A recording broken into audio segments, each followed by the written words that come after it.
இன்றைய சபை கூட்டத்துக்கு நாங்கள் மாநகர சபைக்கு வந்திருந்த சமயம் மூவர் நமது நகரசபை காரியாலயத்துக்கு அருகில் வந்து செயலாளர் அலுவலகத்துக்கு முன்பாக வந்து என்னை தாக்கி வெளியில வான்னு சொல்லி கூப்பிட்டு எனக்கு ஒரு அச்சுறுத்தல் கொடுத்திருக்கிறேன். மாநகரசபை உறுப்பினருக்கு மாநகரசபை வளாகத்துக்குள்ளேயே இறங்கி தாக்குதல் ஏற்படுத்தி அச்சுறுத்துற அளவுக்கு இன்றைக்கு எங்களோட வவுனியா நிலைமை இருக்கின்றது என்பது கவலைக்குறியாக இருக்கின்றது.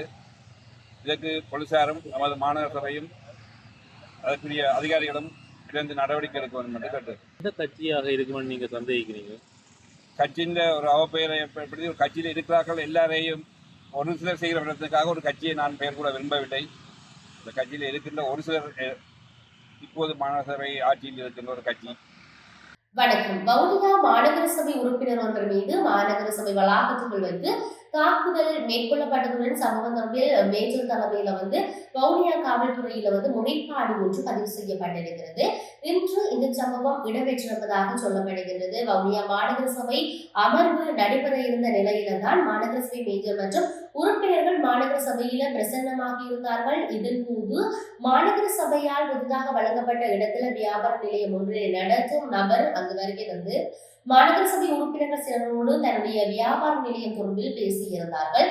இதன் போது அந்த விடயத்தில் நின்ற வவுனியா மாநகர சபையின் பண்டாரிக்குளம் வட்டார உறுப்பினர் பிரேமதாஸ் தனது ஏசி பூட்டிய வர்த்தக நிலையத்தை முகப்புத்தகத்தில் பதிவிட்டதாக கூறி முரண்பட்டிருப்பதோடு தகாத வார்த்தை பிரயோகங்களையும் பயன்படுத்தி குறித்த மாநகர சபை உறுப்பினர் மீது தாக்குதல் மேற்கொண்டிருந்தார். இதனையடுத்து ஏனைய சபை உறுப்பினர்கள் உத்தியோகத்தர்களால் குறித்த நபர் அங்கிருந்து வெளியேற்றப்பட்டிருந்தார். குறித்த சம்பவம் தொடர்பில் மாநகர மேஜர் காண்டிபன் தலைமையில வவுனியா காவல் நிலையத்திற்கு சென்ற சபை உறுப்பினர்கள் முறைப்பாட்டினை பதிவு செய்திருந்தார்கள். வவுனியா காவல்துறையினர் சம்பவம் தொடர்பில் மேலதிக விசாரணைகளை மேற்கொண்டு வருகின்றனர். இதேவேளை தாக்குதல் நடத்தியதாக கூறப்படும் நபரும் தன் மீது மாநகர சபை உறுப்பினர் தாக்குதல் நடத்தியதாக வவுனியா காவல் நிலையத்தில் முறைப்பாடு பதிவு செய்துள்ளமை இங்கு குறிப்பிடத்தக்க விடயம். இதேவேளை குறித்த வர்த்தக நிலைய உரிமையாளர் வவுனியா பொது வைத்தியசாலையில் அனுமதிக்கப்பட்டுள்ளார் என்பதும் குறிப்பிடத்தக்கது.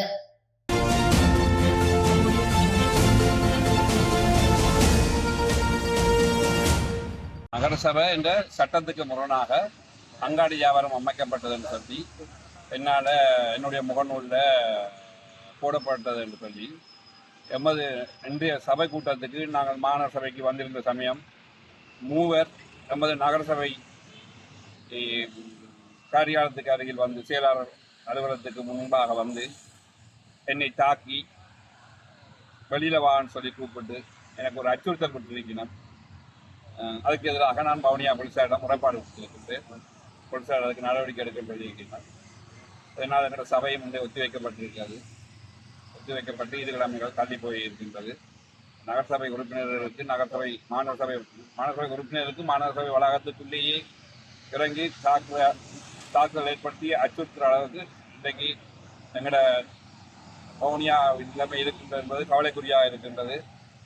இதற்கு போலீசாரும் நமது மாநகர சபையும் அதற்குரிய அதிகாரிகளும் இருந்து நடவடிக்கை எடுக்க வேண்டும் என்று கேட்டு. அரசியல் கட்சியின் பின்புலம் இருக்கு. நிச்சயம் இது ஒரு அரசியல் கட்சியின் பின்புலம் இருக்கு. எனக்கு தொடர்ந்து அச்சுறுத்தல் வந்து கொண்டிருக்கின்றது. போலீசாரிடம் முறைப்பாடு செய்திருக்கின்றேன். ஏற்கனவே 6ஆம் மாதம் 28ஆம் தேதி நான் ஒரு சுயேட்சையாக நின்று வந்ததுக்காக என்னை இதில் இருந்து ஒதுங்க பண்ணுறதுக்காக மீண்டும் அச்சுறுத்தல் வந்திருக்கிறது. இன்றைக்கு தாக்குதல் ஏற்படுத்தியிருக்கிறோம். நகரசபைக்குள்ளேயே வந்து இந்த தாக்குதல் ஏற்படுத்தியிருக்கிறோம். இது கண்டிக்கத்தக்க விஷயம். மற்றது இன்னும் ஒருவர் புதிதாக ஒரு மக்கள் நலங்கருதி அரசியலுக்கு இறங்க முற்படுவதற்கான ஒரு அச்சுறுத்தல் தாக்குதல் தான் இருக்கும் என்று என்னுடைய. எந்த கட்சியாக இருக்குமென்னு நீங்க சந்தேகிக்கிறீங்க? கட்சியின் ஒரு அவப்பெயரை ஏற்படுத்தி ஒரு கட்சியில் இருக்கிறார்கள் எல்லாரையும் ஒரு சிலர் செய்கிற விடத்துக்காக ஒரு கட்சியை நான் பெயர் கூட விரும்பவில்லை. இந்த கட்சியில் இருக்கின்ற ஒரு சிலர் இப்போது மாநகர சபை ஆட்சியில் இருக்கின்ற ஒரு கட்சி நான் சொல்றேன்.